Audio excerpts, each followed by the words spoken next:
Sivaganga custody കൊലപാതക കേസിലെ നിർണായക ദൃശ്യങ്ങൾ പുറത്ത്. അജിത്തിനെ മഫ്തിയിലുള്ള പോലീസുകാർ മർദ്ദിക്കുന്ന ദൃശ്യമാണ് പുറത്തുവന്നത്. ആശിഷ് റാവത്തിനെ ശിവഗംഗ SP ചുമതലയിൽ നിന്ന് നീക്കി. KB ശ്രീധരൻ വിവരങ്ങളുമായി ചേരുന്നു. ശ്രീധരൻ, കൂടുതൽ വിശദാംശങ്ങൾ എന്തൊക്കെയാണ്? മോത്തി, ഈ കസ്റ്റഡി മരണത്തിന്റെ അതിക്രൂര ദൃശ്യങ്ങളാണ്, അല്ലെങ്കിൽ ആ മർദ്ദനത്തിന്റെ ക്രൂരമർദ്ദനത്തിന്റെ ദൃശ്യങ്ങളാണ് ഇപ്പോൾ പുറത്തു വന്നിരിക്കുന്നത്. ഇത് ഒരാൾ പകർത്തി ഈ കുടുംബത്തിന്, കൊല്ലപ്പെട്ട അജിത്തിന്റെ കുടുംബത്തിന് കൈമാറിയതാണ്. അവർ അല്പസമയം മുൻപ് ഈ കേസ് പരിഗണിച്ച മദ്രാസ് ഹൈക്കോടതിയിലെ മധുര ബെഞ്ചിൽ ഈ ദൃശ്യങ്ങൾ കൈമാറി. 6 പോലീസുകാർ വട്ടമിട്ട് നിന്ന് അജിത്തിനെ മർദ്ദിക്കുന്നതാണ് ഈ ദൃശ്യങ്ങളിൽ നിന്ന് വ്യക്തമാകുന്നത്. ഇരുമ്പ് ദണ്ഡുകൾ കൊണ്ടുകൂടി മർദ്ദിക്കുന്നുണ്ട്.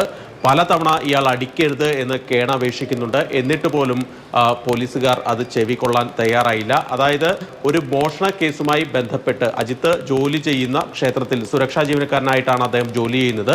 ഈ ക്ഷേത്രത്തിൽ വന്ന ഒരു ഭക്തയുടെ കാറിൽ നിന്ന് സ്വർണ്ണാഭരണങ്ങൾ മോഷണം പോയതുമായി ബന്ധപ്പെട്ട കേസിലാണ് അജിത്തിനെ കസ്റ്റഡിയിലെടുക്കുന്നത്. ഇതിനുശേഷം പലയിടത്തായിട്ട് ഇയാളെ കൊണ്ടുപോയി. പക്ഷേ പോലീസ് സ്റ്റേഷനിലേക്ക് കൊണ്ടുപോയതുമില്ല. പലയിടത്ത് വെച്ച് ഈ ആളൊഴിഞ്ഞ പ്രദേശത്ത് വെച്ച് ക്രൂരമർദ്ദനത്തിന് ഇരയാക്കി. ഈ ആഭരണങ്ങൾ മോഷണം പോയ വ്യക്തി DMK-യുമായി ബന്ധമുള്ള ഒരാളാണ്. അതുകൊണ്ട് തന്നെ സർക്കാർ ഈ DMK-യുടെ ഭാഗത്തു നിന്ന് പോലീസിന് മേൽ സമ്മർദ്ദമുണ്ടായതായി എന്നും ആരോപണമുണ്ട്. ഏതായാലും KB ശ്രീധരനാണ് വിശദാംശങ്ങൾ നൽകി.